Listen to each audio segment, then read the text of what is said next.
کا اتارا ہوا کلام ہے میرے آپ کے درمیان، میرے اور اللہ کے درمیان، آپ کے اور اللہ کے درمیان واسطہ راستہ حضرت محمد صلی اللہ تعالی علیہ وسلم کی ذات اقدس ہے۔ جس قوم کو ایسا رہبر ملے پھر وہ مغرب کے پاؤں چاٹے تو پھر یہی ہوگا جو ہو رہا ہے۔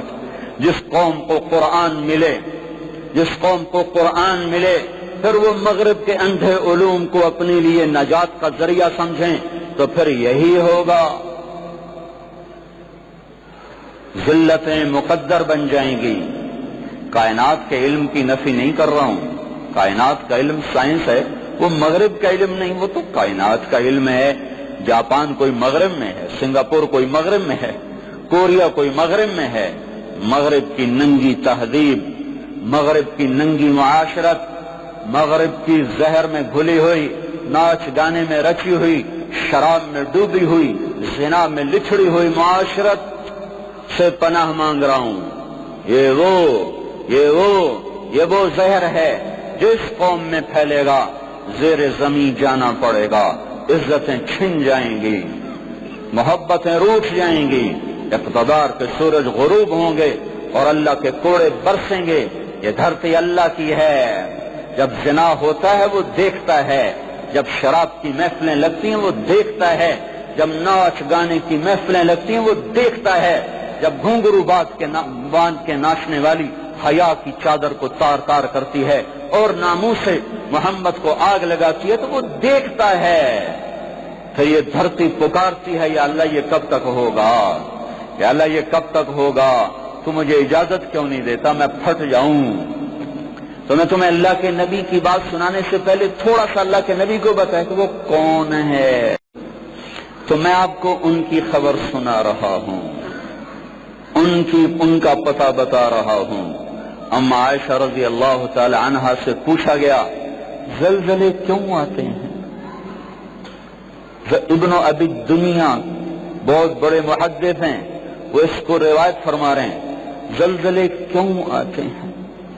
تو اماں نے فرمایا کہ جب لوگ زنا کرتے ہیں بے باکی کے ساتھ، جب زنا ایسے عام ہو جاتا ہے، بوائے فرینڈ گرل فرینڈ، جب زنا عام ہو جائے اور لوگ زنا ایسے کریں جیسے نکاح ہوتا ہے، جیسے نکاح میں میاں بیوی کے ملنے میں کوئی حرج نہیں ہے، اس طرح بے حیا ہو کے لوگ زنا کریں کہ جیسے کوئی جرم کوئی نہیں، اور شراب پئیں محفلیں سجا کر، شراب کی محفلیں سجائیں اور ناچ گانے کی محفلیں ہوں اور اس کی دعوت دی جائے، تشریف لائیں محفل موسیقی۔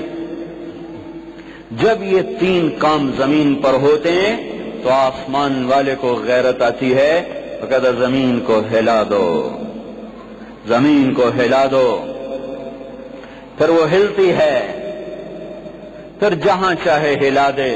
ایک سوال ذہنوں میں بھی ہے اور لوگوں کی زبانوں تک آ گیا ہے، یہ معصوموں کا کیا قصور تھا، اللہ نے یہ کیا کر دیا، ان بچوں کا کیا قصور تھا، ان عورتوں کا کیا قصور تھا، وہ لوگ تو بڑے نیک لوگ تھے، وہاں زلزلے کیوں آ گئے؟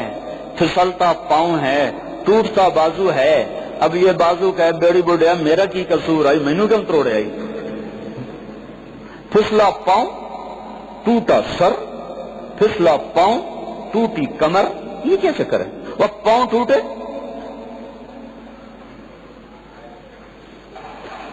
پاؤں پھسلا،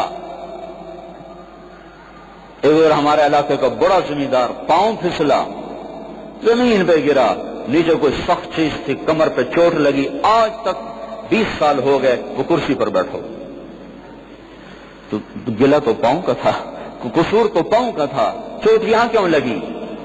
ساری قوم ایک جسم کی طرح ہے، جب اس میں فساد پھیلتا ہے تھوڑا کہیں بھی ظاہر ہو سکتا ہے، جب خون میں فساد پھیلتا ہے تو تھوڑا کہیں بھی نکل سکتا ہے۔ یہ تو میں دے رہا ہوں ایک عقلی دلیل، لیکن میں یہ کہہ رہا ہوں کہ میرا اللہ کہتا ہے لا یسأل عما یفعل، یہ دلیل اصل ہے کہ اللہ کے کیے کو چیلنج نہیں کیا جا سکتا۔ کیوں کیا اس کو کہتے ہیں، کیوں کیا؟ جو غلط بھی کرے صحیح بھی کرے، جو کرتا ہی ٹھیک ہو اسے یہ کیسے کہا جائے کہ یا اللہ یہ تو نے کیا کیا؟ ہم اسے کہیں گے کیوں کیا جس کا علم ناقص ہو وہ یہ کیا کر دیا، اور اللہ جس کا علم کامل ہو اسے کیسے کہا جا سکتا ہے یا اللہ کیوں کیا؟ Thanks for watching. Please subscribe, like, share Mufti Sufyan.